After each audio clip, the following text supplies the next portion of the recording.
我叫 Chester， 咁我本身係一個教練，主要係商業嗰邊。咁但係我本身係集中咧係做一個叫做思維啦、話術啦，同埋行動力方面點樣提升嘅。我好認識咗 Chester， 咁佢教我好多創業上嘅技巧。咁見到佢有工作坊咧，我就即刻報名啦。唔好意思，我打擾咗你。唔怕，呢度係今日好 free 嘅。我有行動喺個過程入邊，我有感受，所以我先會輸出呢件事。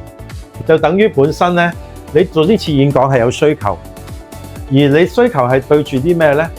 就係對住你掌握有幾多。過去就係資源，現在就係平台，而將來咧就係我哋點樣合作共贏，因應個場嘅環境反映到俾我聽，我先再決定我用乜嘢方式去再應對。我哋要有故事啊嘛，有遠景嘛，係咪？咁數據有時咧未必有嘅，但係我同你講，有一啲人咧，佢係中意聽一啲實嘅嘢嘅。